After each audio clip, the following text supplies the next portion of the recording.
Evening. Thank you so much for coming out to tonight's stage reading of Richard II. I'm Patrick, I'm the director of tonight's reading, and before we get started, just a couple of housekeeping things. There will be an intermission of about 15 minutes, and at that time you are, of course, welcome to do what you do during intermission. Go to the bathroom, grab a drink, do whatever you see fit. I've been told bathrooms are that way, and if they are locked, then the advice is just keep looking further that way. So that's the bathroom information, that everything should be fine with that. So also, if at any point you do want to get up, by all means do so, go to the bathroom. This is a very casual night to just demonstrate and show what is, I think, one of the more underrated and criminally underperformed of Shakespeare's plays. So I also just want to quickly thank Brads and the good people at the New Fortune Theatre Project for putting on this show tonight and for running this project. And I also would like to thank my cast for working, as we are no doubt aware, under very stressful conditions these days. Putting on theatre is not easy at the moment, given people dropping out and weather, especially working outdoors. So I'd like to thank them for being so adaptable and so committed to this work. And we thank you as well. Thank you very much. So with all that said, enjoy the show. Thank you.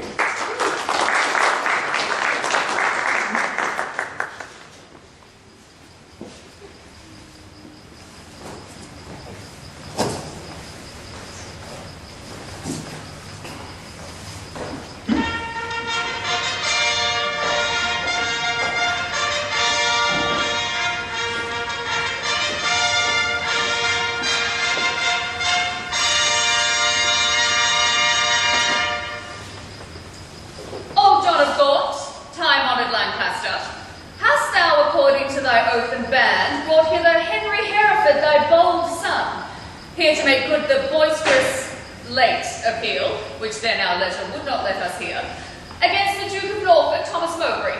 I have, my liege. Tell me, moreover, hast thou sounded him if he appealed the Duke on ancient malice, or worthily, as a good subject should, on some known ground of treachery in him? As near as I could sift on him on that argument, on some apparent danger seen in him aimed at your highness. No inveterate malice.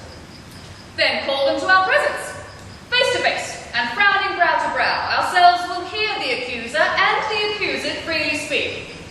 High-stomached are they both, and full of ire, enraged, deaf as the sea, hasty as fire. Many years of happy days before my gracious sovereign, my most loving liege. Each day still better others' happiness, until the heavens, envying earth's good hap, and the mortal title to your crown. We send you both, yet one but flatters us, as well appeareth by the cause you come, namely to appeal each other of high treason. Cousin of Hereford, what dost thou object against the Duke of Norfolk, Thomas Mowbray? First, heaven be the record to my speech, in the devotion of a subject's love, tendering the precious safety of my prince, and free from other misbegotten hate, come I appellant to this princely presence. Now, Thomas Mowbray, do I turn to thee, and mark my greeting well, for what I speak my body shall make good upon this earth, or my divine soul will answer it in heaven. Thou art a traitor and a miscreant, too good to be so and too bad to live, since the more fair and crystal is the sky, the uglier seem the clouds that in it fly. First, the fair reverence of your highness curds me from giving reins and spurs to my free speech, which else would post until it had returned. These terms of treason doubled down his throat, setting aside his high blood's royalty, and let him be no kinsman to my liege. I do defy him. I do spit at him. Call him a slanderous coward and a villain.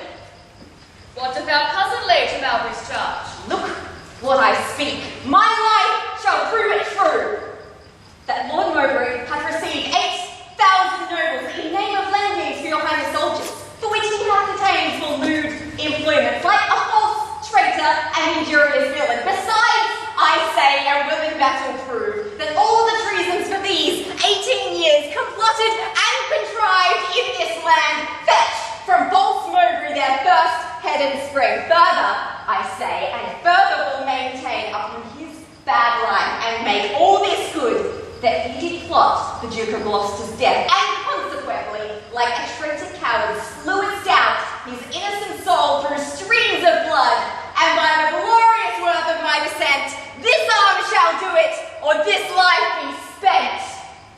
How high a pitch his resolution soars! Thomas of Norfolk, what sayst thou to this? Oh, let my sovereign turn away his face, and bid his ears a little while be deaf, till I have told the slander of his blood, how God and good men hate so foul a liar. Mowbray, impartial are our eyes and ears, were he my brother, nay, my kingdom's heir, as he is but my father's brother's son. Now, by my scepter's oar, I make a vow, such neighbour nearness to our sacred blood should nothing privilege him, nor partialize the unstooping firmness of my upright soul. He is our subject, Mowbray. So art thou. Free speech and fairness I to be allowed. Then, Bolingbroke, as lowest to thy heart, through the false passage of thy throat thou liest. Now swallow down that lie, for Gloucester's death I slew him not, but to my own disgrace, neglected my sworn duty in that case. For you, my noble Lord of Lancaster, the honourable father to my foe, once I did lay an ambush for your life, a trespass that doth vex my grieved soul. But ere I last received the sacrament, I did confess it, and exactly begged your Highness's forgiveness, and I hope I had it.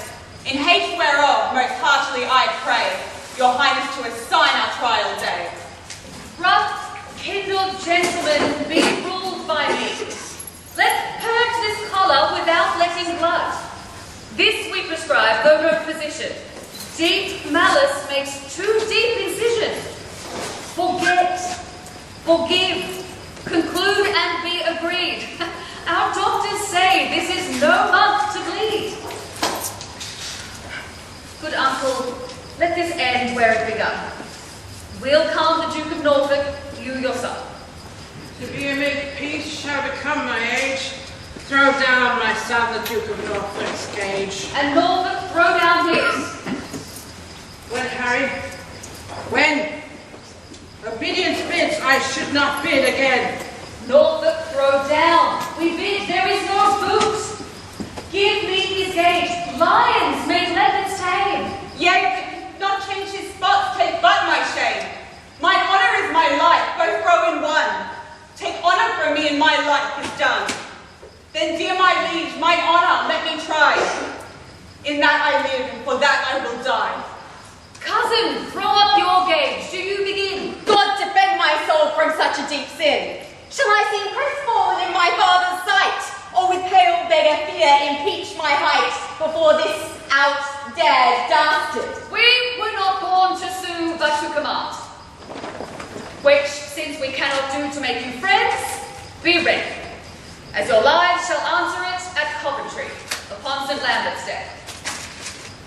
Lord Marshal, command your officers at arms, be ready to direct these home alarms.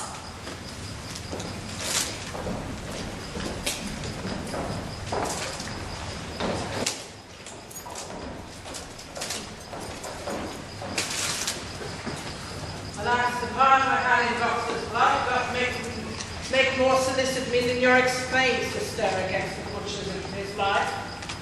Finds brotherhood in thee no sharper spur. Hath love in thy old blood no living fire. Edward's 7 sons, whereof thyself art one, were as 7 vials of his sacred blood, or 7 fair branches springing from one root. Some of those 7 are dried by nature's course, some of those branches by the destiny's cut. But Thomas, my dear lord, my life, my Gloucester is hand down. His summer leaves all faded by envy's hand and murder's bloody axe. God, his love was thine. That bed, that womb, that metal, that self-mold, that fashion, they made him a man. Call it not patience, God. It is despair. In suffering thus thy brother to be slaughtered, thou showest the naked pathway to life. did ye stern murder how to butcher thee? What shall I say? To safeguard thine own life, the best way is to venge my Gloucester's death. God is the quarrel, for God substituted deputy united in his sight hath caused his death, to which if wrongfully, let heaven revenge. For I may never lift an angry man arm against his minister. Where then, alas, may I complain myself? To God, the widow's champion and defence. Why then I will. Farewell, old gaunt. Thou goest to Coventry, there to behold our cousin Hereford and fair Mowbray fight. Oh, sit my husband's wrongs on Hereford's spear, that it may enter butcher Mowbray's breast. Farewell, old gaunt. My sometimes brother's wife with her companion grief must end her life. Oh, sister, farewell, I must to Coventry, as much to stay with thee as go with me. Farewell. You want no more? Grief boundeth where it falls. Commend me to thy brother, Edmund York. No, this is all. Nay, yet depart not so. Though this field do not so quickly go, I shall remember more. Bid him, what, with all good speed, plash ye visit me. But, alack, what shall old good York see there but empty lodgings and unfurnished walls, unpeopled offices, unterrodden stones, and what here therefore but welcome my groans? Therefore, good commend me, let him not come there and seek our sorrow that dwells everywhere. Desolate, desolate, I will hence and die. The last leave of thee takes my weeping eye.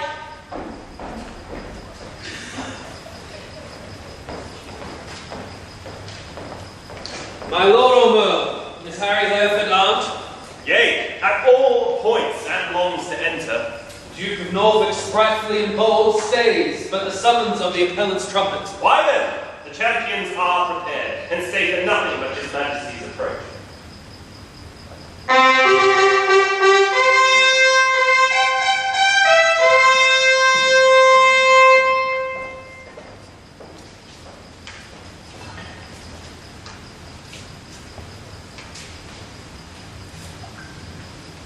In God's name and the King's, say who thou art, and why thou comest thus knightly clad in arms, against what man thou comest, and what thy quarrel. Speak truly on thy knighthood and thy oath, and so defend thee heaven and thy valour. My name is Thomas Mowbray, Duke of Norfolk, who hither come engaged by my oath, which God defend a knight should violate, both to defend my loyalty and truth. To God, my king, and my succeeding issue, against the Duke of Hereford that appeals me, and by the grace of God in this mine arm, to prove him in defending myself, a traitor to my God, my king, and me. And as I truly fight, defend me heaven.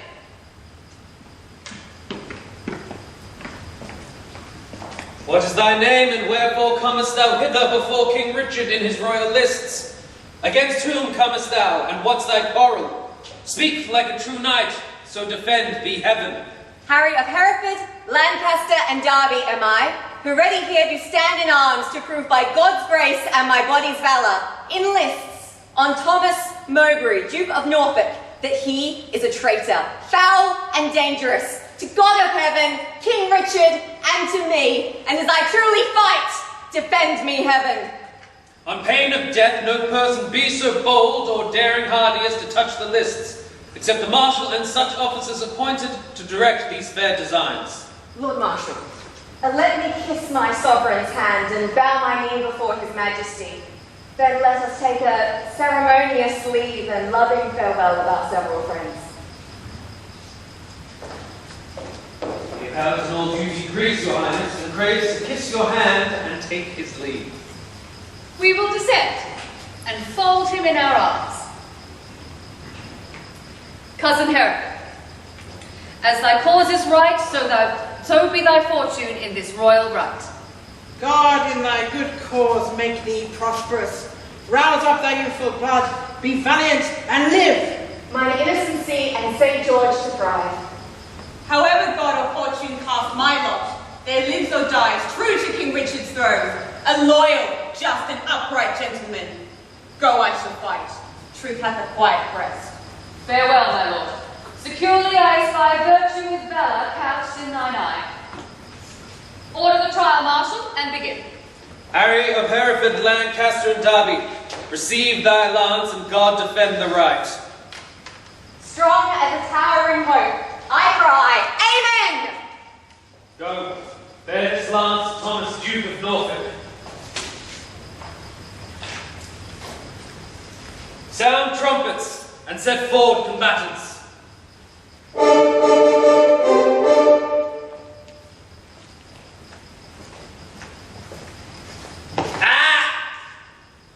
Stay. The king hath thrown down his warder. Let them lay by their helmets and their spears, and both return back to their chairs again. Withdraw with us while we return these dukes what we decree.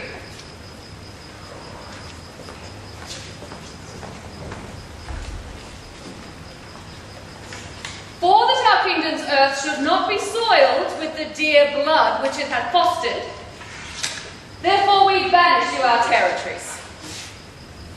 You, cousin Hereford, upon pain of life, till twice 5 summers have enriched our fields, shall not regret our fair dominions, but tread the stranger paths of banishment. Your will be done. This must my comfort be. Sun that warms you here shall shine on me. Norfolk, for thee remains a heavier duty, which I with some unwillingness pronounce. The sly, slow hours shall not determine the dateless limit of thy dear exile. The hopeless word of never to return, breathe I against thee upon pain of life. A heavy sentence, my most sovereign liege, and all unlooked for from your highness' mouth. The language I have learned these last 40 years, my native English now I must forego. And now my tongue's use is to me no more than an unstringed viol or a harp. Why is thy sentence then but speechless death, which robs my tongue from breathing native breath? Then thus I turn me from my country's light, to dwell in solemn shades of endless night. Return again and take an oath with thee.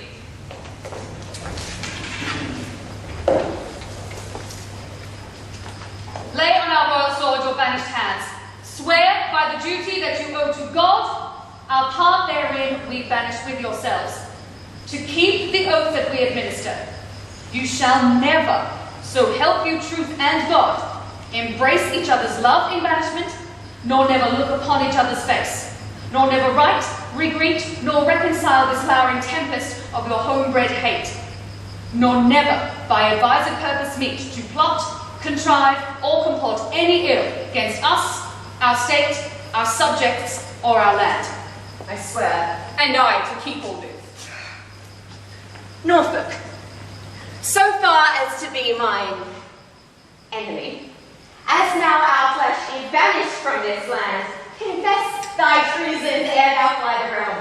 Since thou hast far to go, bear not along the flogging burden of a guilty soul. No, Bolingbroke, if I were ever a traitor, my name be blotted from the book of life, and I from heaven banished as from hence. But what thou art, God, thou, and I do know, and all too soon I fear the king shall rue. Farewell, my liege. Now no way I can stray. Say back to England. All the world's my way.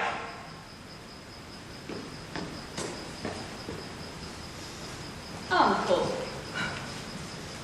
even in the glasses of thine eyes I see thy grieving heart. Thy sad aspect hath from the number of his vanished years plucked 4 away. 6 frozen winters spent. Return with welcome home from banishment. How long a time lies in one little word. 4 lagging winters and 4 wanton springs end in a word. Such is the breath of kings. I thank my liege that in regard of me he shortens 4 years of my son's exile. But little vantage shall I reap thereby, for ere 6 the 6 years that he hath to spend can change their moons and bring their times about. My oil-tried lamp and time-wasted light shall be extinct with age and endless night. My inch of table will be burned and done, and blindfold death. Do not let me see my son. Why, uncle, thou hast many years to live. But not a minute, king, that thou can give. Shorten my days, thou canst with sullen sorrow, and pluck nights from me, but not lend a morrow. Thou canst help time to furrow no age, and stop no wrinkle in his pilgrimage. Thy word is current with him for my death, but dead, thy kingdom cannot bear abide my breath. Thy son is vanished upon good advice, whereto thy tongue a party verdict gave. Why in our justice seems thou then to love? Things sweet to taste, proven digestion sour. You urge me as a judge, but I'd rather you would have bid me argue like a father. Oh, that I had been a stranger, not my child. To smooth his fault, I should have been more mild. Cousin, farewell. And uncle, bid him so. 6 years we banish him, and he will go.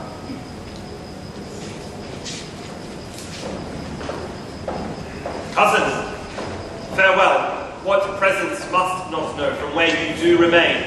Let paper show. My lord, no leave take I, for I will ride as far as land will let me by your side.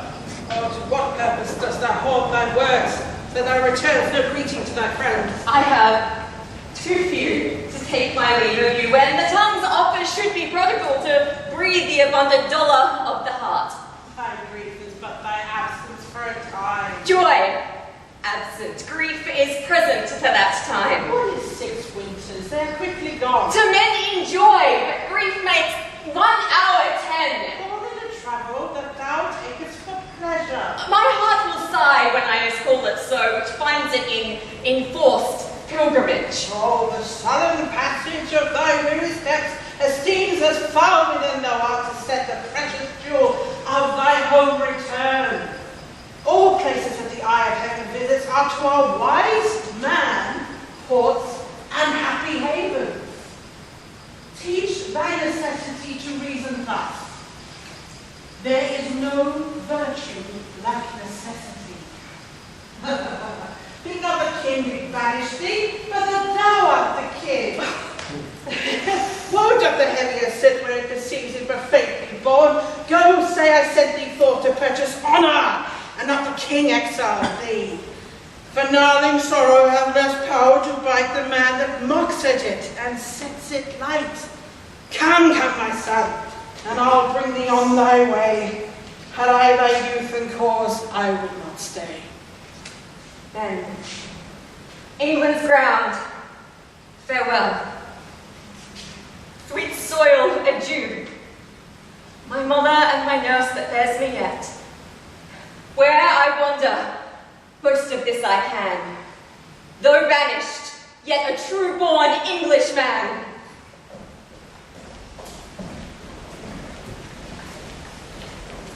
We did observe, Cousin O'Merle. How far brought you High Hereford on his way? I brought High Hereford, if you call him so, but to the next highway, and there I left him. And say, what store of parting tears were shed? Faith, none for me, except the northeast wind did grace our hollow parting with a tear. And what said our cousin when you parted with him? Farewell. Marry, would the word farewell have lengthened hours and added years to his short banishment, he should have had a volume of farewells, but since it would not, he had none of me. He is our cousin. But 'tis doubt, when time shall call him home from banishment, whether our kinsman comes to see his friends. Ourself and Bushy here, and Green, observed his courtship to the common people. How he did seem to dive into their hearts with humble and familiar courtesy. What reverence he did throw away on slaves, wooing poor craftsmen with the craft of smiles, as were our England in reversion his, and he our subjects. Next degree of hope. Well, he is gone, and with him go these thoughts. Now for the rebels who stand out in Ireland. Expedient manage must be made, my liege, for further leisure yield them further means, for their advantage and his highness's loss. We will ourselves in person to this war. And for our coffers, with too great a court and liberal largesse, are grown somewhat light. We are enforced to farm our royal realm, for we will make for Ireland presently. Bushy, what news? Oh, John of Gaunt, his grave is sick, my lord. Suddenly taken, and hath sent post-haste to entreat your majesty to visit him. Where is he? At Ely House. Now put it God in the physician's mind to help him to his grave immediately. The lining of his coffers shall make hopes to deck our soldiers for these iron tours. Come, gentlemen, let's all go visit him. Pray God we may make haste and come too late. Amen.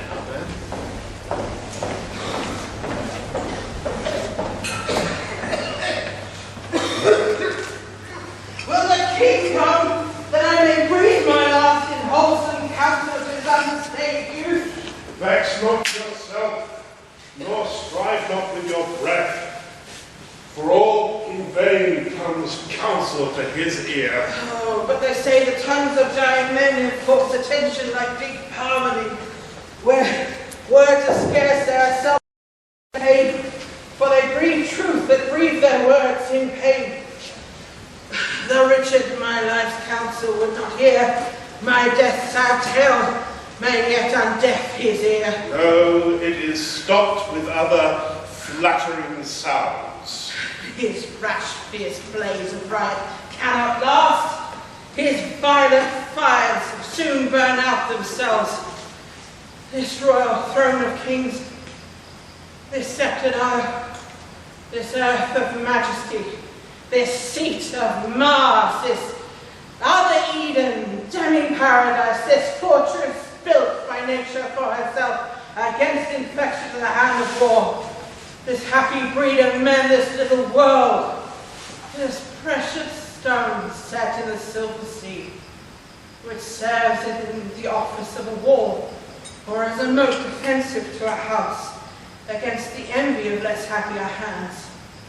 This blessed plot, this earth, this realm, this England, this nurse, this teeming womb of royal kings, feared by their breed and famous by their birth, renowned for their deeds as far from home for Christian service and true chivalry, this land of such dear souls, this dear, dear land, dear for her reputation through the world, is now leased out. I die pronouncing it.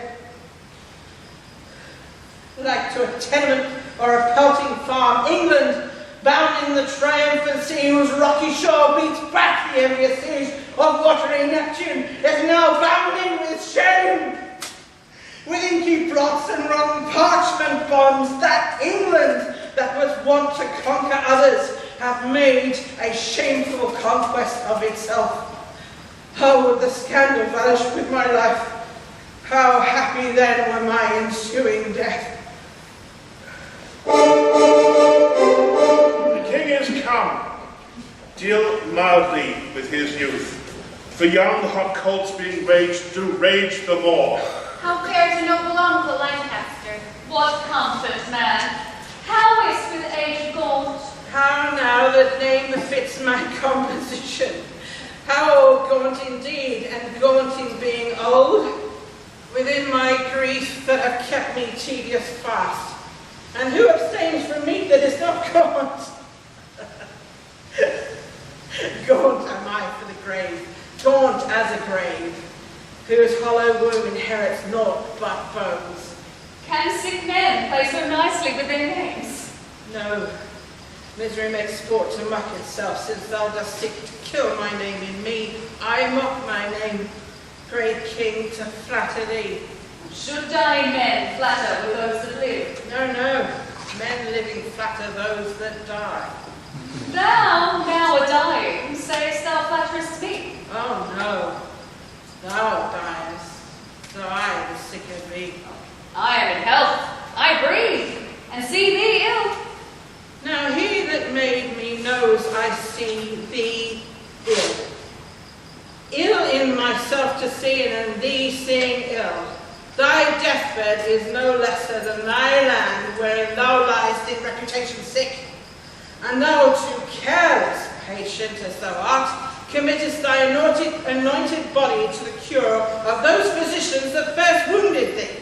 1,000 flatterers sit within thy crown, whose compass is no bigger than thy head, and yet engaged in no smaller verge, the waste is no whit lesser than thy land.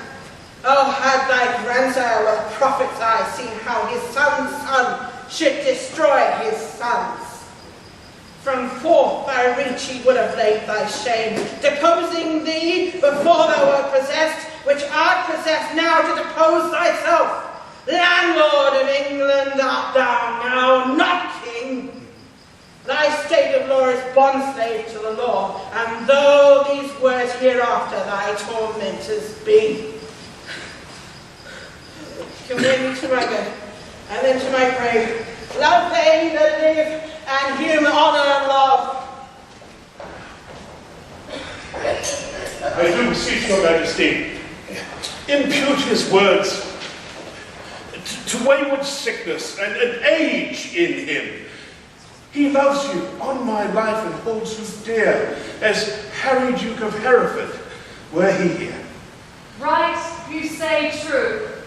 As Hereford's love, so his. As theirs, so mine. And all be as it is. My liege, old Lord commends him to your majesty. What says he? Nay, nothing. All is said. His tongue is now a stringless instrument. Words, life and all, old Lancaster hath spent. Be York, the next that must be bankrupt so. The death be poor ends of mortal woe. The ripest fruit falls first, and so doth he. His time is spent, our pilgrimage must be. So much for that. Now for our Irish wars. Towards our assistance, we do seize to us the plate, corn, revenues, and movables, whereof our Uncle Gaunt did stand possessed. How long shall I be patient? How long shall tender duty make me suffer wrong? Not Gloucester's death, nor Hereford's banishment, nor Gaunt's rebukes, nor England's private wrongs have ever made me sour my patient cheek. Why, Uncle, what's the matter? Oh, my liege, pardon me, if you please. If not, I please not to be pardoned and content with all. Seek you to seize and gripe into your hands the royalties and rights of banished Hereford. Is not Gaunt dead? And doth not Hereford live? Was not Gaunt just? And is not Harry true? Did not the one deserve to have an heir? Is not his heir a well-deserving son? Be not thyself, for how art thou a king but by fair sequence and succession? Now, afore God forbid I say true, if you do wrongfully seize Hereford's rights and deny his offered homage, you pluck 1,000 dangers on your head, and lose 1,000 well-disposed hearts, and prick my tender patience to those thoughts which honour and allegiance cannot think. Think what you will. We seize into our hands his plate, his goods, his money, and his lands. I'll not be by the while. My liege, farewell. What will ensure hereof, there's none can tell. But by bad courses may be understood that their events can never fall out good. Go, push ye to the Earl of Wiltshire straight. Bid him prepare us to Ely House to see this business. Tomorrow next, we will for Ireland, and 'tis time I trow. And we create in absence of ourselves our Uncle York, Lord Governor of England, for he is just, and always loved us well. Come on now, Queen. Tomorrow must we part. Be merry, for our time of stay is short.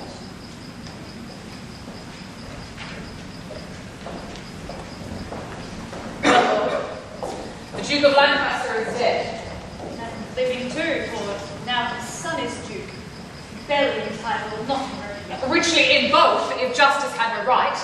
My heart is great, but it must break with silence, ere it be disturbed with a liberal tongue. Nay, speak thy mind, and let him ne'er speak more that speaks thy words against thee to do thee harm.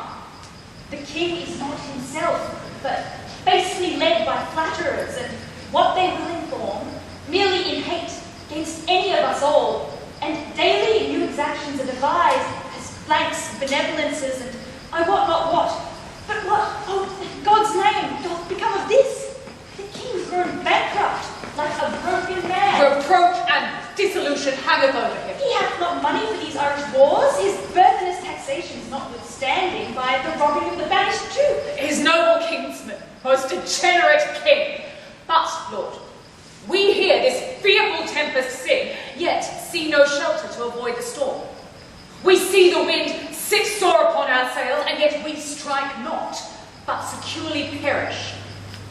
Then thus, I have from Portoblock, Bay Brittany, received intelligence that Harry, Duke of Hereford, all these well furnished by the Duke of Britannia with 8 tall ships, 3,000 men of war, are making hither with all due expedience, and shortly mean to touch our northern shore. Or perhaps they had ere this, but that they stay, the first departing of the king for Ireland. If then we shall shake off our slavish yoke, in out our drooping country's broken wing, redeem from broken corn the blemished crown, away with me to Ravensburg. But if you faint, if fearing so to go, do so. Stay and be secret. Myself will go. To horse, to horse! Urge doubts to them that fear. Hold out my horse, and I will first be there.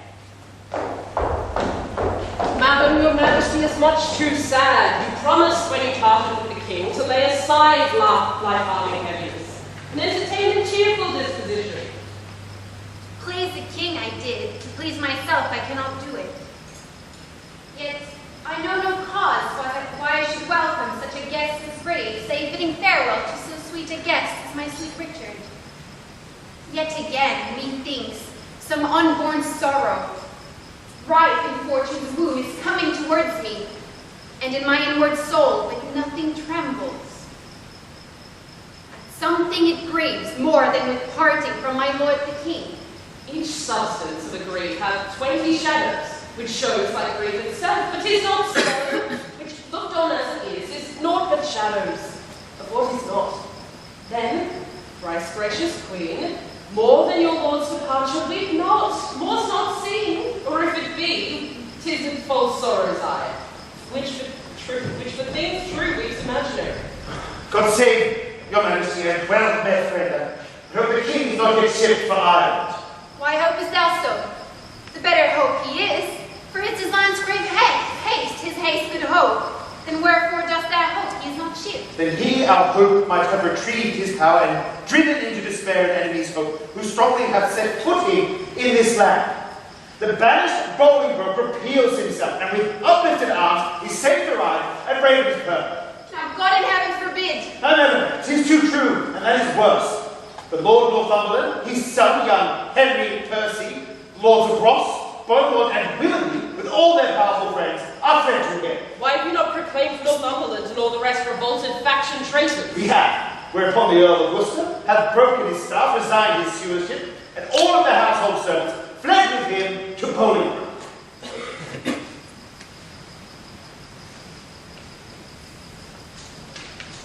So green, thou art the midwife to my woe, and Bolingbroke my sorrow's dismal hair. Now hath my soul brought forth her prodigy, and I, the gasping new delivered mother, have woe to woe, sorrow to sorrow joined. Spare not, madam. Who shall hinder me? Here comes the Duke of York. Signs of war above his aged neck. Oh, full of careful business are his looks. Uncle, for God's sake, speak comfortable words. Should I do so, I would belie my thoughts. Comfort's in heaven, and we are on earth. There's nothing lives but crosses, cares, and grief. Your husband, he is gone to save, far off, whilst others come to make him lose at home. Now shall he try his friends that flattered him. My lord, your son was gone before I came. He was? Why, sir, go all which way it will. Sirrah, get thee to Flashy, to my sister Gloucester. Bid her send me presently £1,000. Hold. Take my ring. My lord, I had forgot to tell your lordship today as I came by. I called there, but I shall grieve to report the rest. What is it, Mayor? An hour before I came, the Duchess died. For his mercy. What a tide of woes comes rushing on this woeful land at once. What, are there no posts dispatched for Ireland? How shall we do for money for these wars? Come, sister, cousin, I would say, pray, pardon me. Go, fellow, get thee home to ride some carts and bring away the armour that is there. Gentlemen, go muster up your men and make me President Berkeley. I should to Placid, I should to Plassy true. But time will not permit. All is uneven, and everything is left at 6 and 7.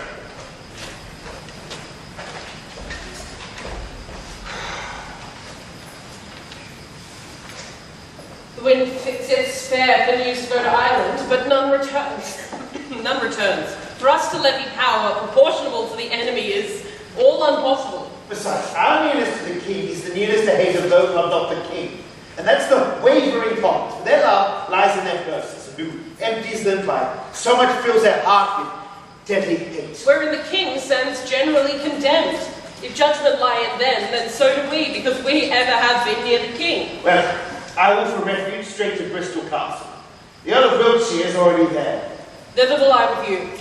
The little office the hateful commons will perform for us, except to tear us to pieces.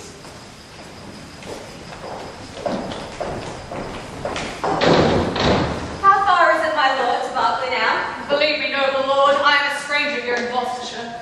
These high, wild hills and rough, uneven waves draw out our miles and make them wearisome. Yet, your fair discourse has been as sugar, making the hard way sweet and delectable. Much less value is my company than your good words. But who comes here? It is my son, Henry Percy, sent from my brother Worcester whensoever. Harry, how fares your uncle? I had thought, my lord, to have learned his health of you. Why is he not with the Queen? No, my good lord, he has forsook the court, broken his staff of office, and dispersed the household of the king. What was his reason? He was not so resolved when last we spake together. Because your lordship was proclaimed traitor. But he, my lord, he's gone to Ravensburg to offer service to the Duke of Hereford, and sent me over by Berkeley to discover what power the Duke of York had levied there, then with directions to repair to Ravensburg. Have you forgot the Duke of Hereford, boy? No, my good lord, that is not forgot, which now I did remember. To my knowledge, I never in my life did look on him. Then, learn to know him now. This is the Duke. My gracious lord, I tender you my service, such as it is being tender, raw, and young, which elder days shall ripen and confirm to be more approved service and desert. I thank thee, gentle Percy, and be sure I count myself in nothing else so happy as in a soul remembering my good friends. How far is it to Berkeley? And what stir keeps good old York there with his men of war? There stands the castle by yon tuft of trees, manned with 300 men, as I have heard, and in it are the lords of York, Berkeley, and Seymour, none else of name and noble estimate. Welcome, my lord. What your love would use a banished traitor. All my treasury is yet unfelt thanks, which more enriched shall be your love and labour's recompense. Your presence makes us rich, most noble lord, and far surmounts our labour to attain it. Ever more thanks, the exchequer of the poor, which to my infant fortune comes to years, stands for my bounty. Oh, but who comes here? It is my Lord of Berkeley, as I guess. My Lord of Hereford, my message is to you. My lord, my answer is to Lancaster, and I am come to seek that name in England. And I must find that title in your tongue before I make reply to what you say. Mistake me not, my lord, 'tis not my meaning to raise one title of your honour out. To you, my lord, I come, what lord you will, from the most gracious regent of this land, the Duke of York, to know what pricks you on to take advantage of the absent time and fright our native peace with self-born arms. I shall not need transport my words by you. Here comes his grace in person, my noble uncle. Show me thy humble heart and not thy knee, whose duty is deceivable and false. My gracious uncle. Tut, tut. Grace me no grace, nor uncle me no uncle. I am no traitor's uncle. And that word, grace, in an ungracious mouth is but profane. Why have those banished and forbidden legs dared once to touch a dust of England's ground? As I was banished Hereford. But as I come to Lancaster. You have a son, Ormel, my noble cousin. Had you first died, and he been thus trod down, he should have found his uncle Gaunt, a father, to rouse his wrongs and chase them to the bay. I am denied to sue my livery here, and let my letters patents eagerly. My father's goods are all distrained and sold, and these and all amiss employed. What would you have me do? I am a subject, and I challenge the law. Attorneys are denied me, and therefore, personally, I lay my claim to my inheritance of free descent. The noble Duke hath been too much abused. It stands your grace upon to do him right. Base men by his endowments are made great. My lords of England, let me tell you this. To find out right with wrong, it may not be.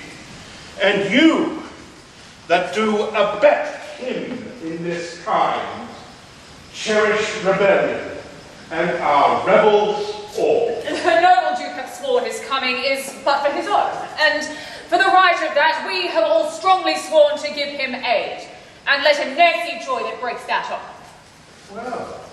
Well, I see the issue of these arms. I cannot mend it, I must needs confess. But my power is weak, and all ill left. But if I could, by him that gave me life, I would attach you all and make you stoop unto the sovereign mercy of the king. But since I cannot, be it known to you, I do remain as neuter. So fare you well, unless you please to enter the castle and there reposing for this night. An offer, uncle, that we will accept. But we must win your grace to go with us to Bristol Castle, which they say is held by Bushy Green and their accomplices, the caterpillars of the Commonwealth, which I have sworn to weed and pluck away. It may be I will go with you, but yet I'll pause. For I am loath to break our country's laws. Nor friends, nor foes, to me, welcome you are. Things past redress are now with me past care.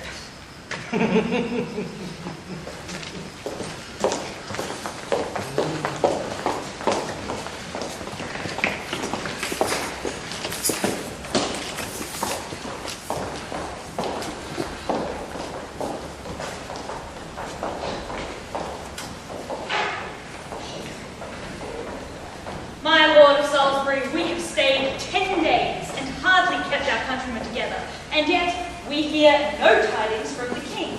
Therefore, we will disperse ourselves. Farewell. Stay yet another day, thou trusty Welshman. The king reposeth all his confidence in thee. 'Tis thought the king is dead. We will not stay. The bay trees in our country are all withered, and meteors bright the fixed stars of heaven. These signs forerun the death or fall of kings. Farewell. Our countrymen are gone and fled. As well assured, Richard their king is dead. Ah, Richard. With thy eyes of heavy mind, I see thy glory like a shooting star fall to the base earth from the firmament. Thy sun sets weeping in the lowly west, witnessing storms to come, woe and unrest. Thy friends are fled to wait upon thy foes, and crossly to thy good old fortune goes. Bring forth these men!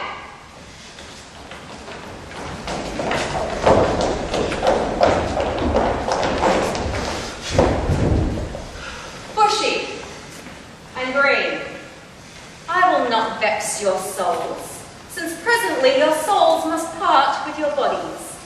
With too much urging, your pernicious lives will prove no charity yet to wash your blood from off my hands here in the view of men. I will unfold some of the causes of your deaths. You have misled a prince, a royal king, a happy gentleman in blood and lineaments, by you unhappy and disfigured queen, myself a prince, by fortune of my birth, near to the king in blood and near in love, till you did make him misinterpret me, have stooped my neck under your injuries, and sighed my English breath in foreign clouds, eating the bitter bread of banishment, whilst you have fed upon my signories, disparts my parts, and felled my forest woods from mine own windows, torn my household coat, raised out my impress, leaving me no sign, save men's opinions and my living blood, to show the world I am a gentleman. This, and much more than twice all this, condemns you to death. See them delivered over to execution and the hand of death. More welcome is the stroke of death to me than Bolingbroke to England. Lords, farewell. My comfort is that heaven will take our souls and plage injustice with the plains of hell. My lord Northumberland, see them dispatched.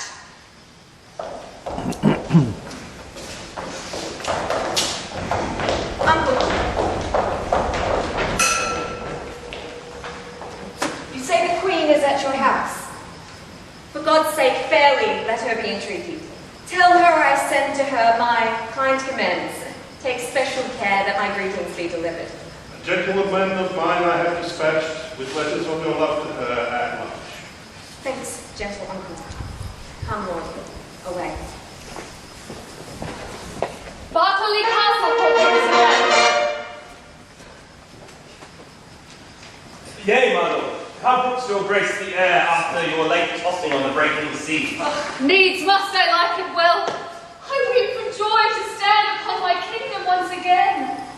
Oh, dear earth, I do salute thee with my hand.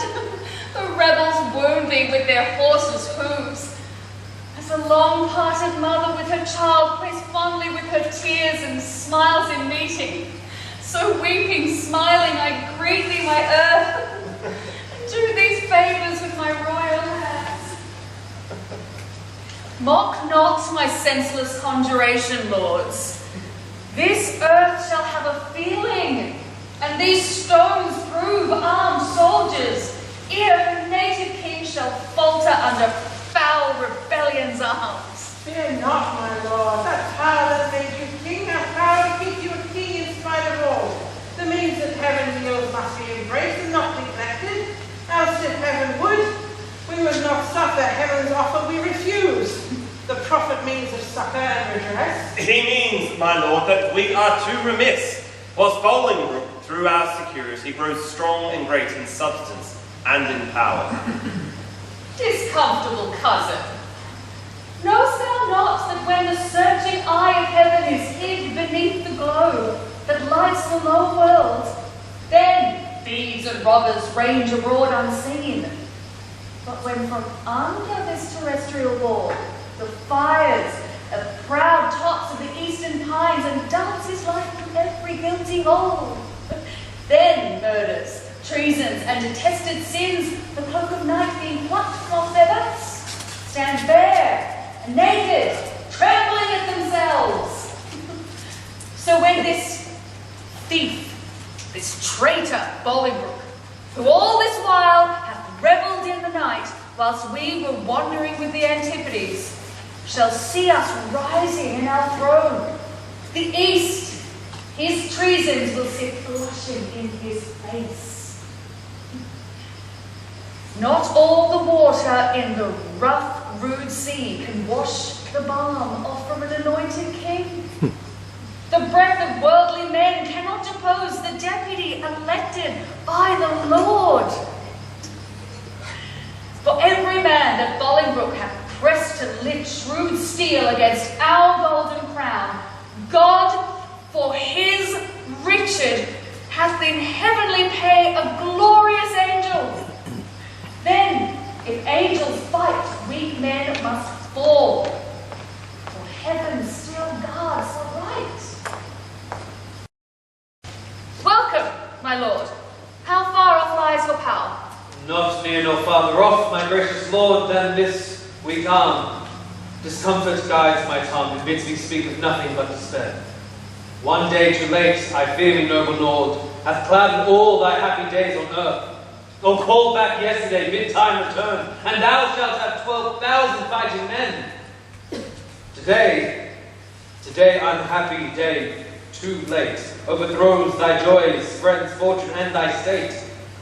For all the Welshmen, hearing thou wert dead, are gone to Bolingbroke, dispersed and fled. Comforts, my liege, why looks your grace so pale? Have I not reason to look pale and dead? All souls that will be safe fly from my side, for time hath set a blot upon my pride. Comforts, my liege, remember who you are. I had forgot myself. Am I not king? Awake, thou coward majesty, thou sleepest. Is not the king's name 20,000 names? High be our thoughts.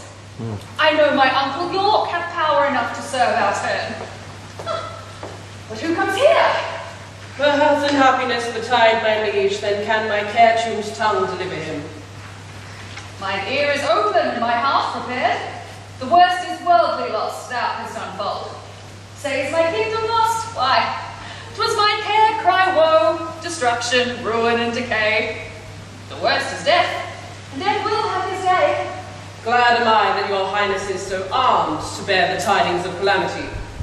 Like an unseasonable stormy day, so high above his limits swells the rage of Bolingbroke, covering your fearful land with hard, bright steel and hearts harder than steel. Against thy seat, both young and old rebel, and all goes worse than I have power to tell. Too well thou tell'st a tale so ill. What is become of Bushy? Where is Green? That they have let the dangerous enemy measure our confines with such peaceful steps. If we prevail, their heads shall pay for it. I warrant they have made peace with Bolingbroke. Peace have they made with him indeed, my lord. No! Villains! Vipers! Damned without redemption! Dogs! Easily won to fawn on any man! Would they make peace? Terrible hell make war upon their spotted souls for this offence. Again uncurse their souls, their peace is made with heads, not with hands. Those whom you curse have felt the worst of death's destroying wounds, and lie full low, graven in the hollow ground. Is Bushy and Green, the Earl of Wiltshire, dead? Aye, all of them at Bristol lost their heads. Where is the Duke, my father, with his power? No matter where. Comfort, no man speak. Let us talk of graves, of worms and epitaphs. Make dust our paper, and with rainy eyes write sorrow on the bosom of the earth. Let's choose executors and talk of wills. And yet not so, for what can we bequeath save our deposed bodies to the ground? Our lands, our lives, and all are Bolingbroke's. And nothing can we call our own but death and that small model of barren earth which serves as paste to cover to our bones. For God's sake, let us sit upon the ground and tell sad stories of the death of kings. How some have been deposed, some slain in war, some haunted by the ghosts they have deposed, some poisoned by their wives, some sleeping killed, all murdered. But within the hollow crown that rounds the mortal temples of a king, keeps death his court. There the antic sits, scoffing his state and grinning at his pomp and humoured thus. Comes at the last and with a little pin, bores through the castle wall, and farewell, king. Throw away respect, tradition, form, and ceremonious duty. For you have mistook me all this while. I live with bread, like you. Feel want, taste grief, need bread. Subjected thus, how can you say to me, I am king? My lord, wise men there sit and wail their woes, but presently prevent the ways to wail. To fear the foe, since fear oppressed strength, gives in your weakness strength unto your foe. And so your follies fight against yourself. Fear and be slain, no worse can come to fight.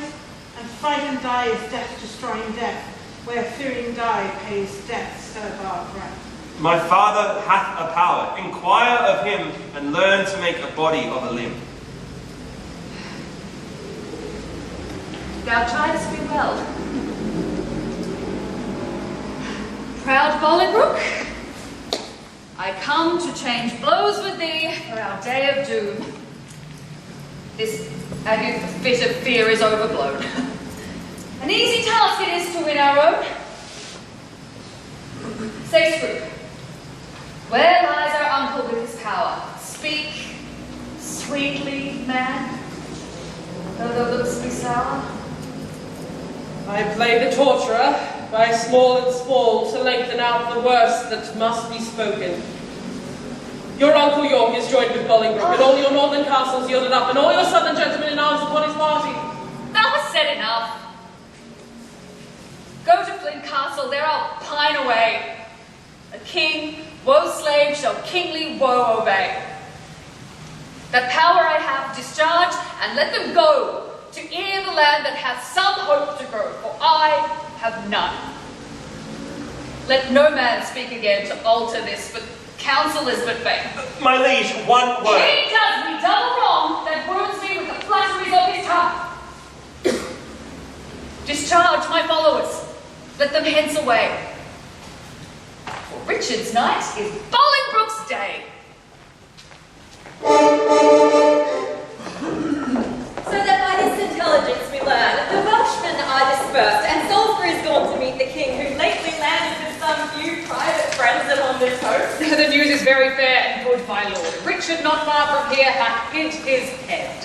It would beseem the Lord Northumberland to say King Richard. Alack, the heavy day when such a sacred king should hide his head. Your grace to say, only to be brief, left I his title out. The time hath been when you had been so brief with him, he, to shorten you for taking so the head, your whole head's length. Mistake not, uncle, further than you should. Take not, good cousin, further than you should, lest you mistake the heavens are o'er our heads. I know it, uncle, and oppose not myself against their will. But who comes here? Welcome, Harry. What will this castle not yield? The castle royally is manned, my lord, against thy entry. Royally? Why, it contains no king. Yes, my good lord, it does contain a king. King Richard lies within the limits of yon lion and stone, and with him a Lord O'Merle, Lord Salisbury, Sir Stephen Scroope, besides a clergyman of holy reverence who I cannot learn. Oh, belike it is the Bishop of Carlisle. Noble lords, go to the rude rooms of that ancient castle. Through brazen trumpets send the breath of parley into his ruined ears, and thus deliver. Henry Bolingbroke on both his knees doth kiss King Richard's hand and sends allegiance and true faith of heart to his most royal person hither come, even at his feet to lay my arms in power, provided that my banishment repealed and lands restored again to be freely granted. If not, I'll use the advantage of my power and lay the summer's dust with showers of blood rain from the wombs of slaughtered Englishmen. Go, signify as much, and while here we march upon this grassy carpet of this plain, methinks King Richard and myself should meet with no less terror than the elements of fire and water. When their thunder and shock at meeting tears the clouds, cloudy cheeks of heaven, be he the fire, I will be the yielding water. The rage be his, whilst on the earth I reign. My waters on the earth and not on him. March on, and mark King Richard how he looks.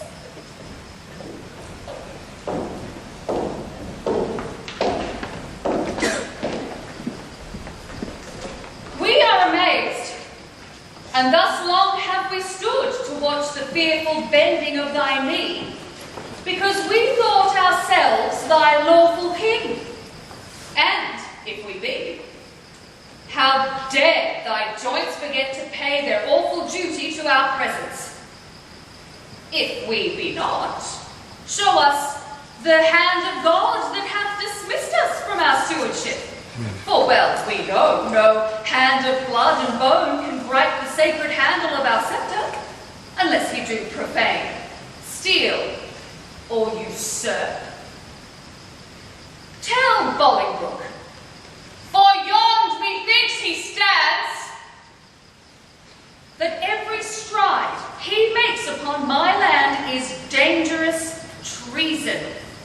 He has come to open the purple testament of bleeding war.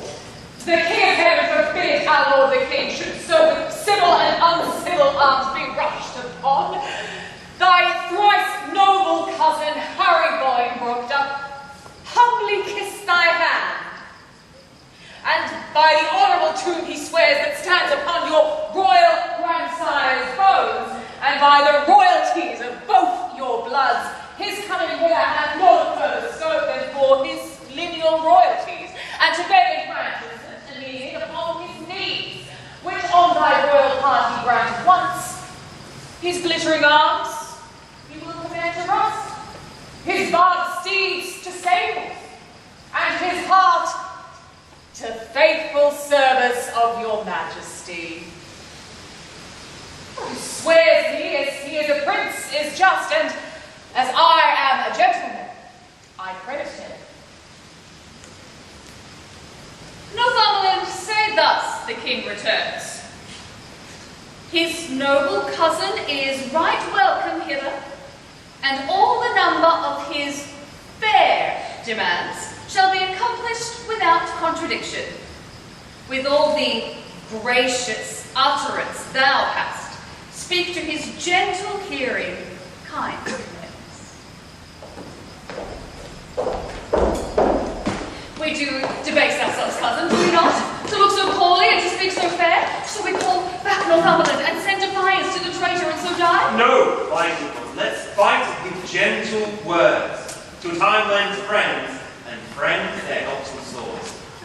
Oh God, that ever tongue of mine that laid the sentence of dread banishment on yon proud man should take it off again. Or that I could forget what I have been, or not remember what I must be now. Northumberland comes back from Bolingbroke.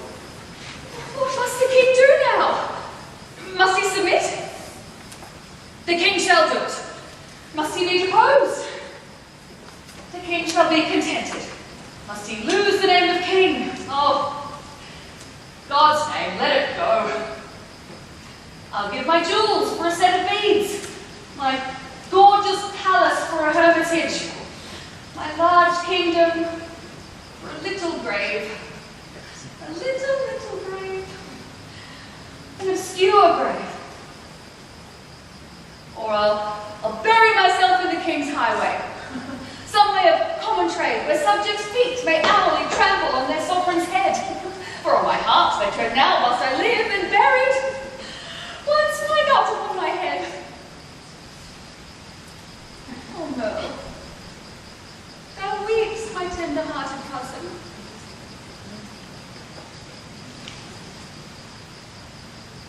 We'll make foul weather with disparaged tears, or shall we play the wanton song with our woes, and make some pretty match with shedding tears, and thus to drop them still upon one place, till they have fretted us a pair of graves within the earth, and therein laid there lies two kinsmen, digged their graves with weeping eyes. Would not this ill do well? Well, I see. I talk but idly, and you laugh at me. Most mighty prince, my lord Northumberland, what says King Bolingbroke? Will his majesty give Richard leave to live till Richard die? You make a leg, and Bolingbroke says, aye. My lord, in the base court he doth attend to speak with you. May it please you to come back. Down! Down I come! Like glistening phantom watching the manage of unruly days. In the base court, where kings grow base, to come that traitors call and do them grace. In the base court, come down court, down king, for night owls shriek where mounting larks should sing. What says His Majesty? Sorrow and grief of heart makes him speak fondly, like a frantic man. Yet he is come. Stand all apart and share fair duty to His Majesty. My gracious lord. Oh, fair cousin, you debase your princely need to make the base earth proud with kissing it. Me rather have my heart might feel your love than my unpleased eye see your courtesy. Up, cousin, up. Your heart is up, I know. Thus high at least, although your knee be low. My gracious lord, I come but for mine own. Your own is yours, and I am yours, and all. So far be mine, my most redoubted lord, and my true service shall deserve your love. Well, you deserve. They well deserve to have that know the strongest and surest way to get.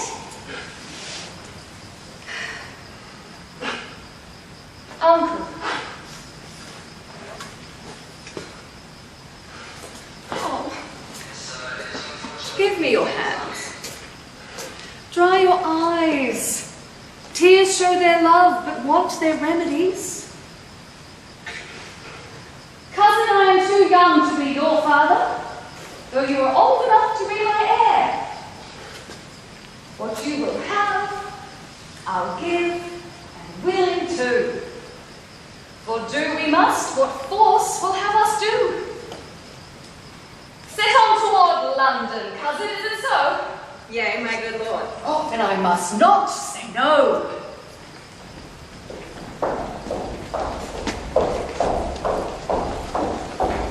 And that's interval.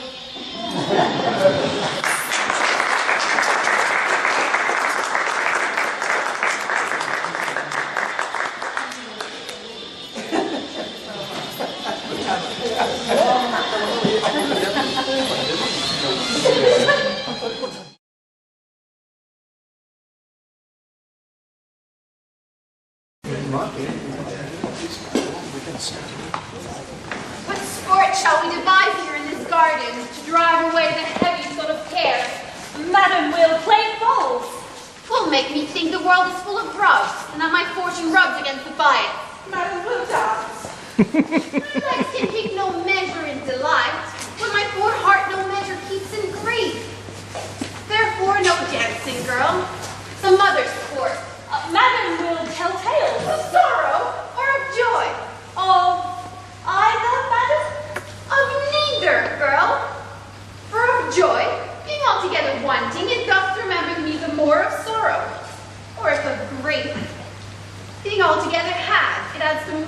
sorrow to my want of joy.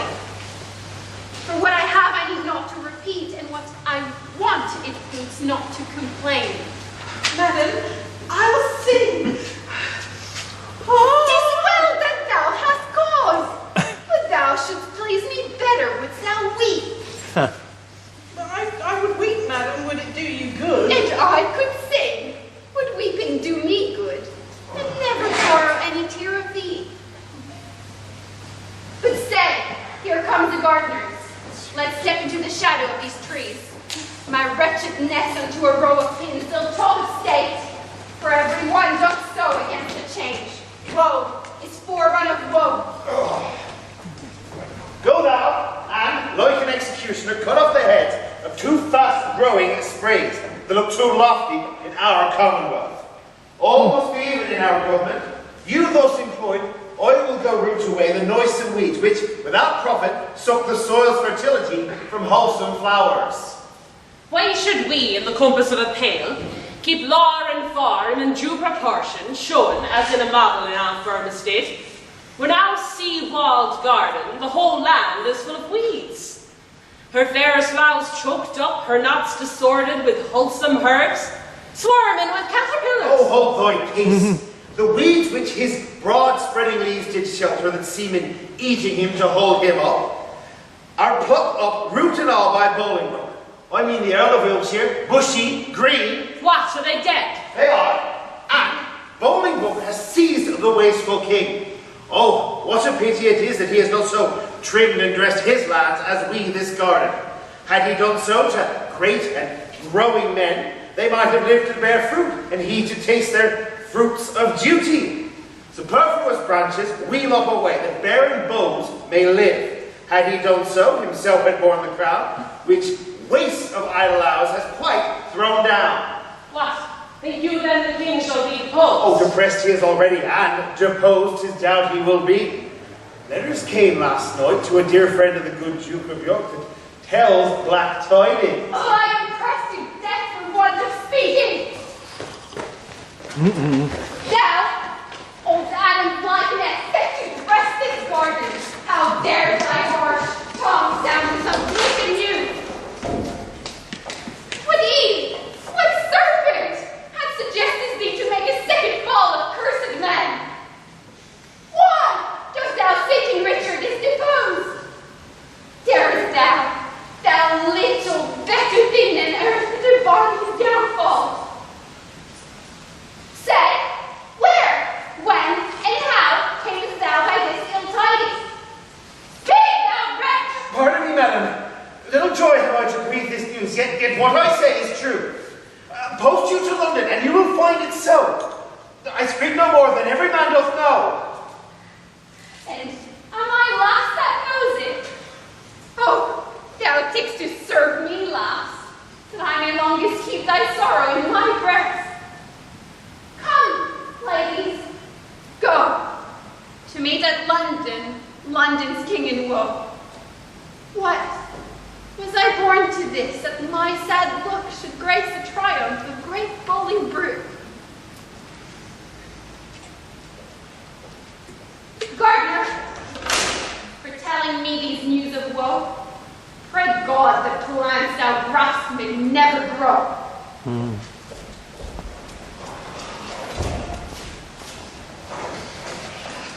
Oh, poor queen. So that thy state may be no worse, I with my skills were subject to thy curse. Here did she volunteer, here in this place. I'll set a bank of rue, some herb of grace, root even for Ruth. Here shall shortly be seen in remembrance of a weeping queen.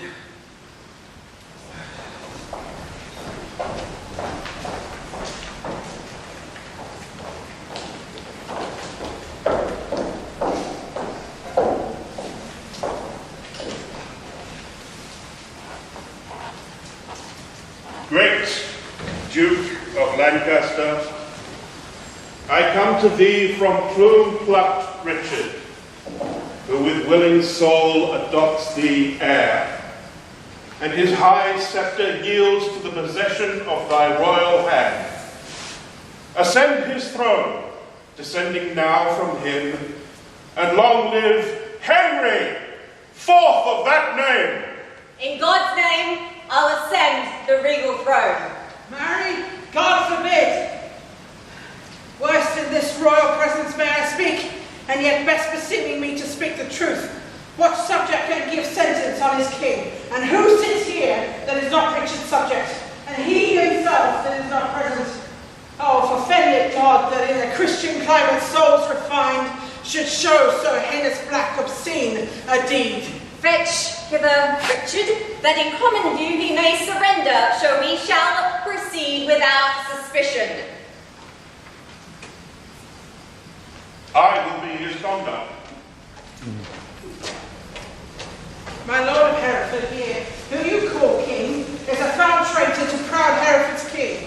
And if you crown him, let me prophesy, the blood of English shall manure the ground and future ages groan for this foul act. Or if you raise this house against this house, if will the woefulest division prove that ever fell upon this cursed earth, prevent it, resist it. Let it not be so, lest child's children cry against you woe. Well have you argued, sir. And for your pains of capital treason, we arrest you here. Alack, why am I sent for to a king before I have shook off the regal thoughts wherewith I reigned? I hardly yet have learned to insinuate, flatter, bow, and mend my limbs. If sorrow leave a while to tutor me to this submission, yet I well remember the favours of these men. Were they not mine?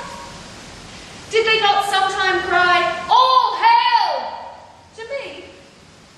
So Judas did to Christ.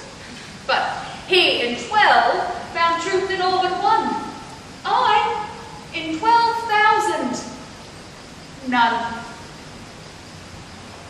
God save the king! Will no man say amen?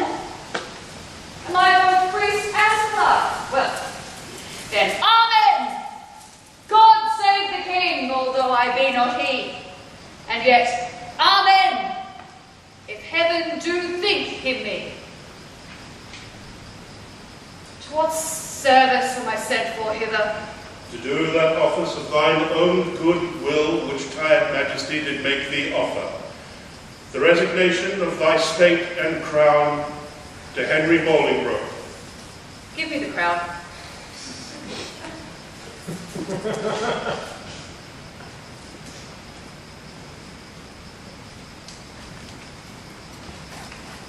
Here, cousin. Seize the crown. Here, cousin.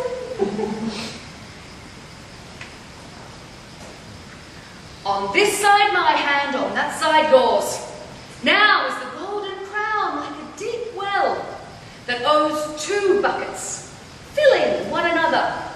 The emptier, ever dancing in the air, the other down, unseen, full of water.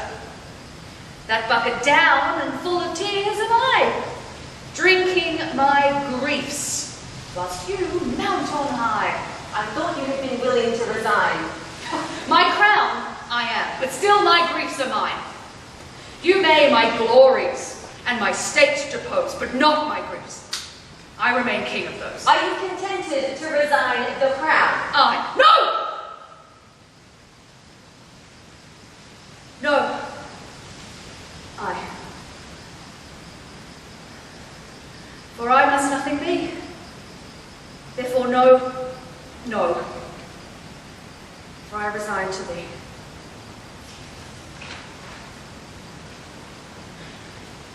Now mark me, how I will undo myself, and give this heavy weight from off my head. With mine own tears I wash away my balm, with mine own hands I give away my crown. God pardon all oaths that were broke to me, and God keep all vows unbroke that swear to thee.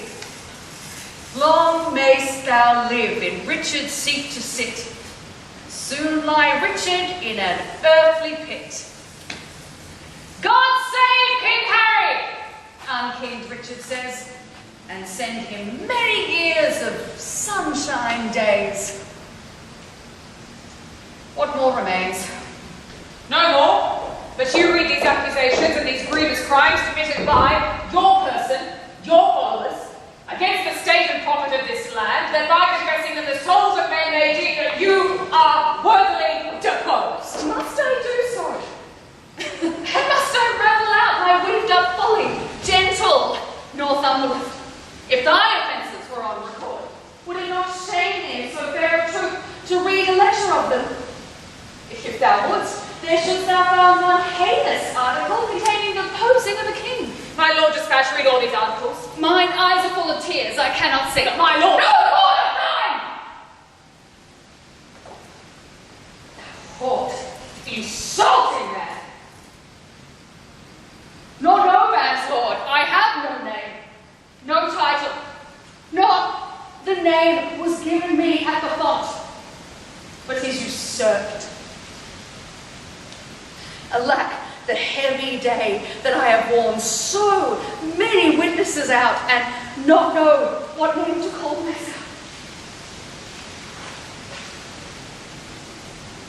Good king, great king, and yet not greatly good. And if my word be sterling yet in England, let it command a mirror hither straight, that it may show me what a face I have, since it is bankrupt of its majesty. Go, some of you, and fetch a looking glass. Read all this paper on the blaster. Oh, fiends, not to amaze me here, I come to hell. Urge you no more, my lord Northumberland. The commons will not then be satisfied. They shall be satisfied. I'll read enough when I do see the very book indeed, where all my sins are written, and that is my face.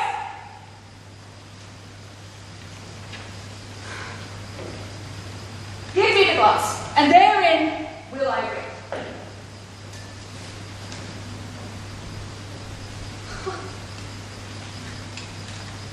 No deeper wrinkles yet. But sorrow struck so many blows upon this face of mine, and made no deeper wounds.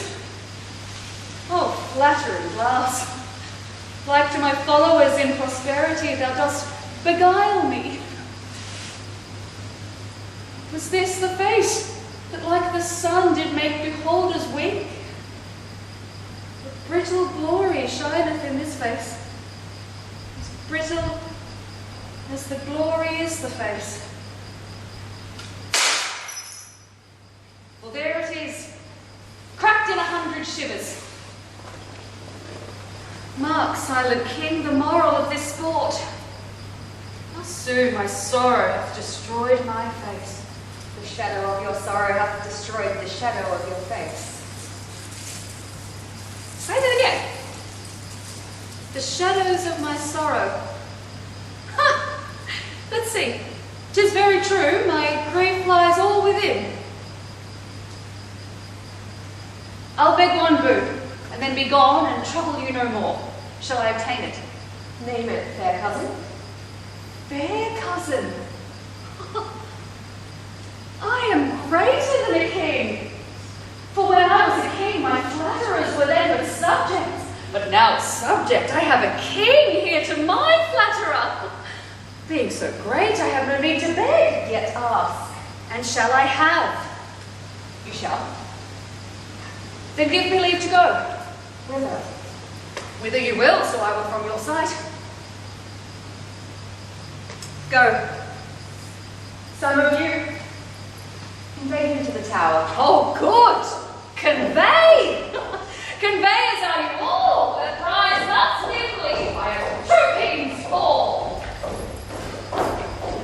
On Wednesday next, we solemnly set down our coronation. Lords, prepare yourselves.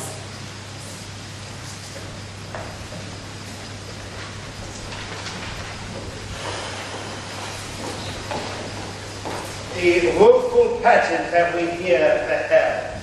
The woes to come, the children yet unborn shall fill this day as sharp to them as thorn. You holy clergymen, is there no plot to rid this realm of this pernicious blot?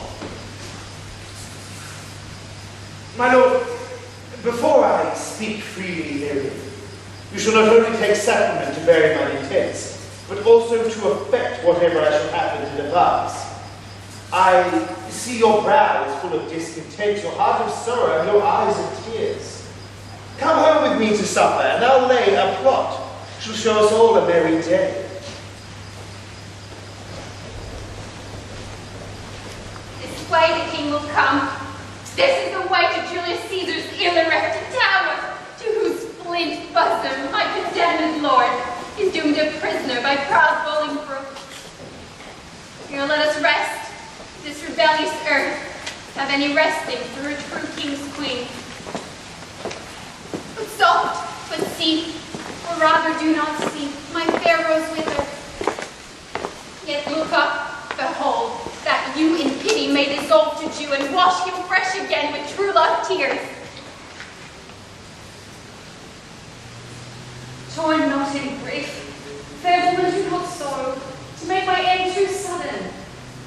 Learn, good soul, to think our former state a happy dream, from which await the truth of what we are shows us but this.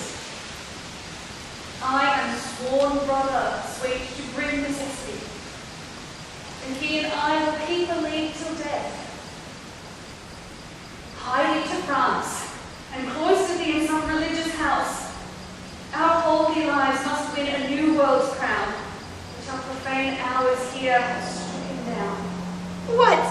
Is my Richard both in shape and mind transformed and weakened? Hath Bolingbroke deposed thine intellect? Good sometimes queen, prepare thee hence for France. Think I am dead, and that even here thou takest as from my deathbed thy last living leave. In winter's tedious nights sit by the fire with good old folks. Tell thou the lamentable tale of me. Send the hearers weeping to their beds. Some will mourn in ashes, some call black for the deposing of the rightful king.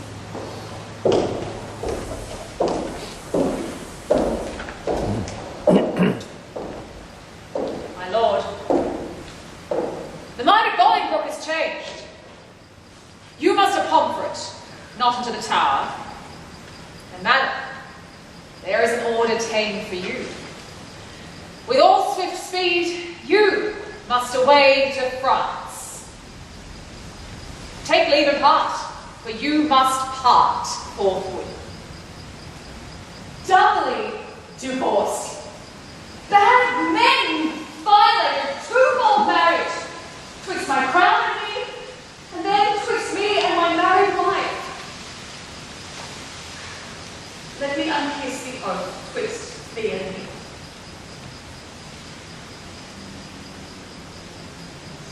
And yet not so, for with a kiss was made. Part us, Northumberland. I toward the north, where shivering cold and sickness pines the climb. My wife to France. From whence set forth in pomp she came, adorned hither like sweet May. Sent back like Calamas on shorts of day. And must we be divided? Must we part? Aye. Hand from hand, love, and heart from heart. Banish us both, and send the king with me. That was some love, but little policy. Then whither he goes, thither let me go. So too, together we can make one woe. Thus give I mine, and thus take I thy heart. Give me mine own again. For no good part to take on me to keep and kill thy heart. So now I have mine own again. Be gone, that I might strive to kill it with a groan. We make woe wanton with this fond delay. Once more adieu, the rest let sorrow say. My lord, you told me you would tell the rest when we made you break the story off of our two cousins coming into London. Where did I leave? At stop, my lord, where rude misgoverned hands from windows top threw dust and rubbish on King Richard's head. Then, as I said, the Duke, great Bolingbroke, bespake them thus: I thank you, countrymen. And thus still doing, thus he passed along. Alack, poor Richard, where rode he the last? No joyful tongue gave him his welcome home, but dust was thrown upon his sacred head, which with such gentle sorrow he shook off. To Bolingbroke are we sworn subjects now, whose state and honour I for I allow. Here comes my son, Merle. Or Merle that was, but that is lost for being Richard's friend.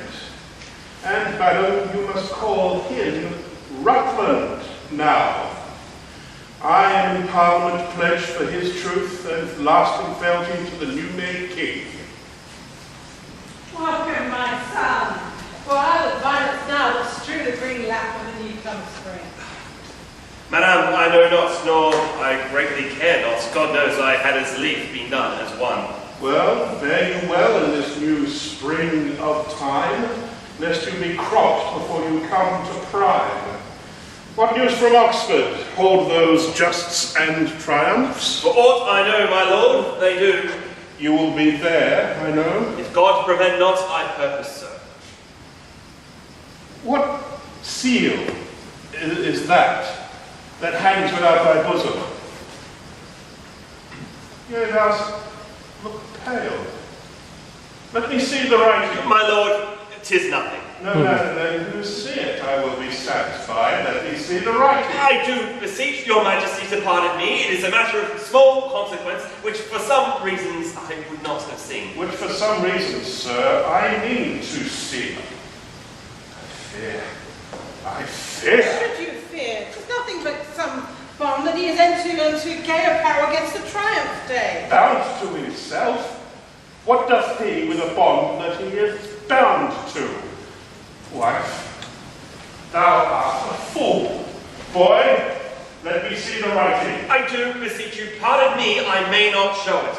I will be satisfied. Let me see it, I say.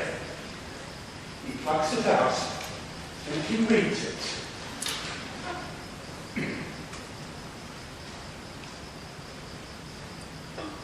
Treason. Foul treason.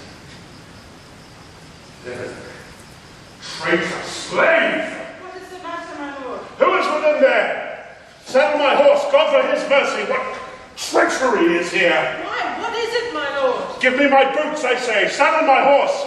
Now, by my honour, by my troth, I will impeach the villain. What is the matter? Peace, foolish woman. I will not peace. What is the matter, O Merle? Good mother, be content. It is no more than my poor life must answer. Thy life answer? Bring me my boots, I will unto the king. Strike him, O Merle. Why thou art amazed? Hence will I never come more in my sight. Give me my boots, I say. Why, York, what wilt thou do?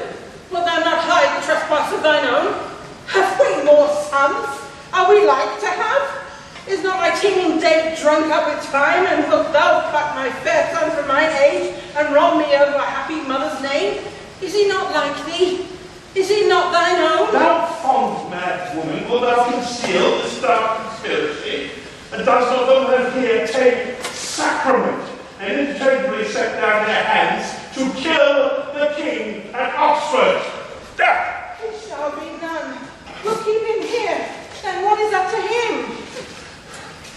Away, fond woman, were he 20 times my son, I would impeach him. Hadst thou grown for him as I have done, thou wouldst be more pitiful. And now I know thy mind, thou dost suspect that I have been disloyal to thy bed, and that he is a bastard and not thy son.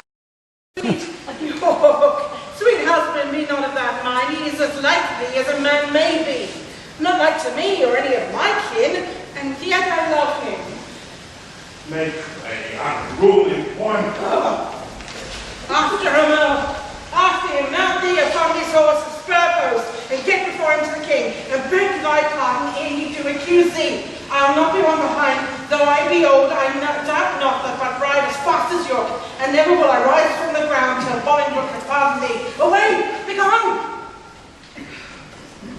Can no man tell me of my unthrifty son? 'Tis full 3 months since I did see him last. If any plague hangs over us, 'tis he. I would to God, my lord, he might be found.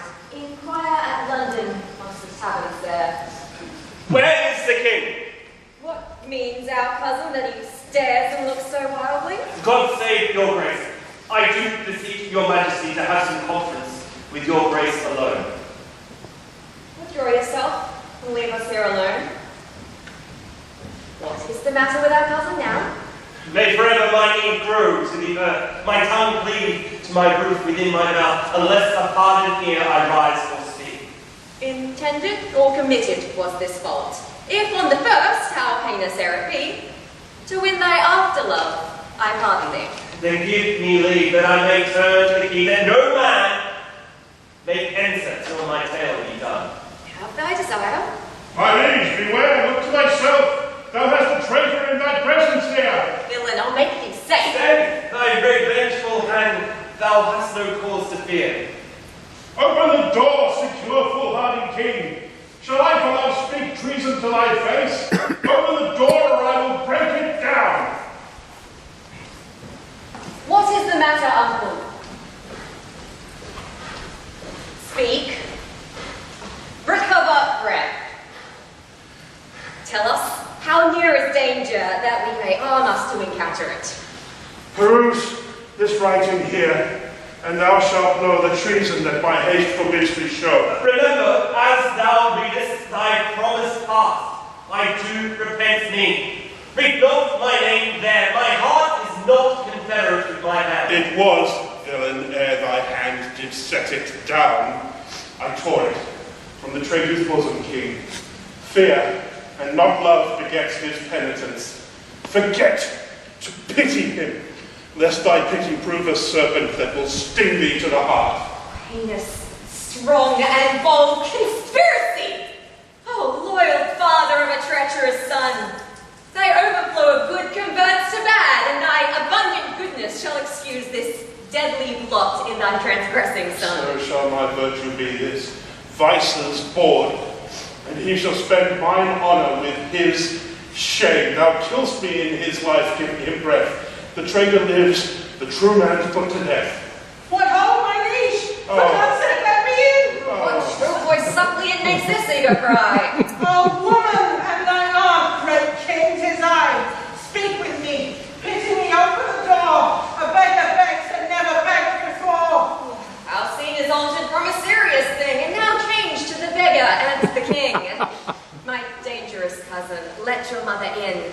I know she's come to pray for your foul sin. If you do pardon whatsoever pray, more sins for this forgiveness prosper may. This festered joint cut off, the rest sound. Let alone will all the rest confound. O king, believe not this hard-hearted man, loving knows not itself, not other can. Thou frantic woman, what dost thou make here? Shall thy old dugs once more a traitor rear? Sweet lord, be patient. Hear me, my gentle liege. Rise up, good aunt. Not yet, I beseech thee. For ever will I walk upon my knees, and never see that day that the happy sees, till thou give joy, and till thou bid me joy, my pardon Rutland, my transgressing boy. Unto my mother's breast I bend my knee. Ill mayst thou thrive if thou grant any grace. Please ye in earnest, look upon his face. His eyes do drop no tears, his prayers are in jest. His words come from his mouth, and from our breasts. He prays but faintly and would be denied. We pray with heart and soul, and all beside. His weary joints would gladly rise, I know. Our knees shall kneel to the ground they grow. His prayers are full of false hypocrisy, ours of true zeal and deep integrity. Our prayers do not out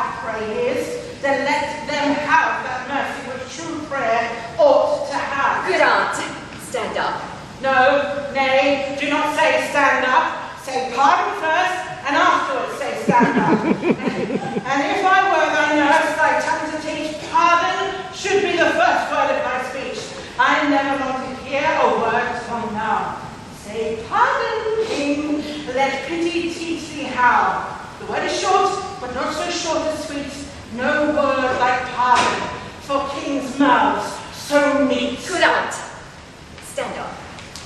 Pardon, I do not suit to stand. Pardon is all the suit I have in hand. I pardon him. God shall pardon me. Oh, happy vantage of a kneeling knee. Yet I'm sick of fear. Speak it again. Try saying pardon, doth not pardon twain, but makes one pardon strong. With all my heart, I pardon him. Ay, God on earth, thou art. But for our trusty brother-in-law and the abbot, with all the rest of that consorted crew, destruction straight shall dog them at the heels. Good uncle. Help to all their several powers to Oxford or wherever these traitors are. They shall not live within this world, I swear, but I will have them, if I once know where. Uncle, farewell, and cousin too, adieu. Your mother well hath prayed, and prove you true. And my old son, I pray God may lead you.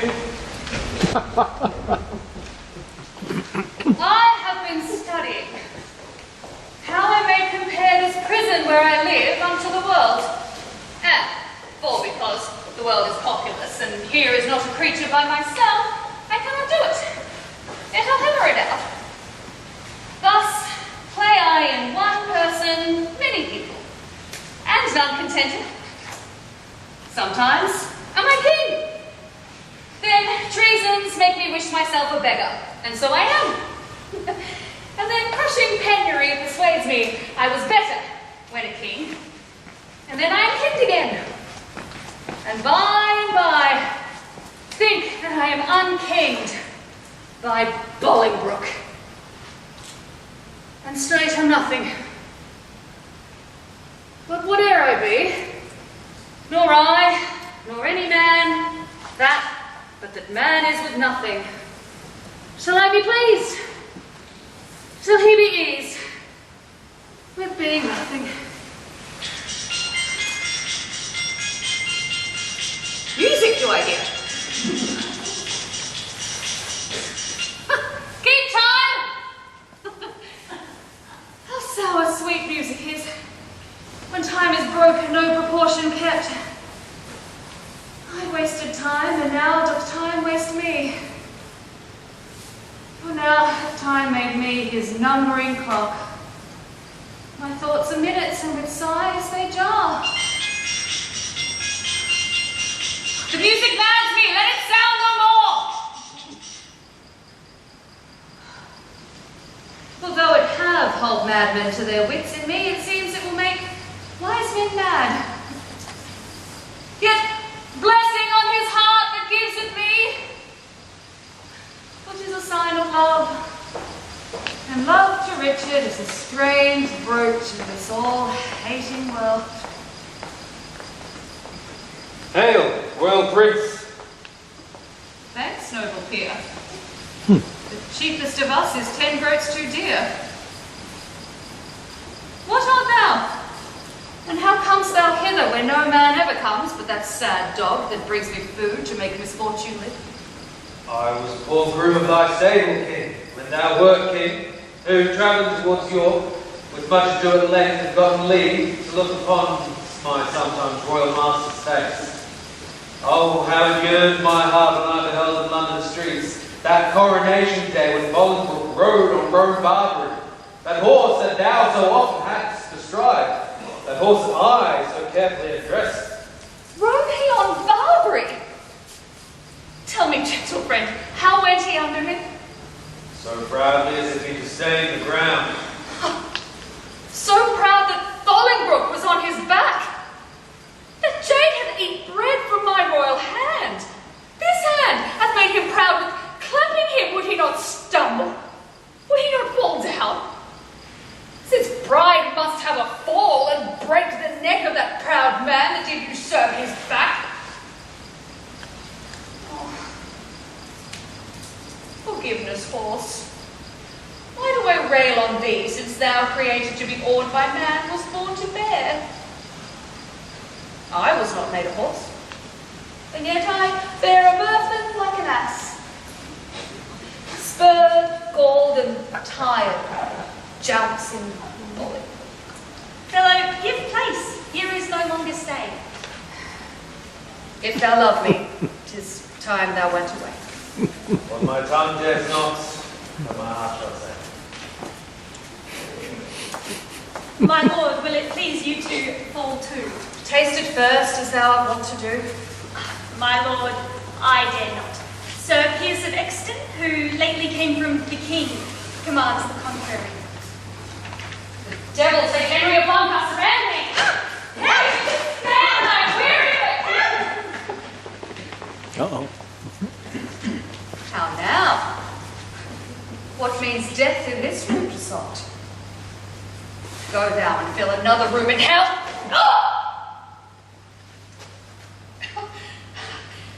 That hand shall burn in never-quenching fire that staggers in my person. Cousin, thy fierce hand hath with the king's blood stained the king's own land. Mount, my soul. Thy seat is up on high, whilst my bruised flesh sinks downward here to die. As full of valor as a royal blood, oh, have I spilled. Oh, would the deed be good? For now the devil that told me I did well says that this deed is chronicled in hell. This dead king to the living king I'll bear.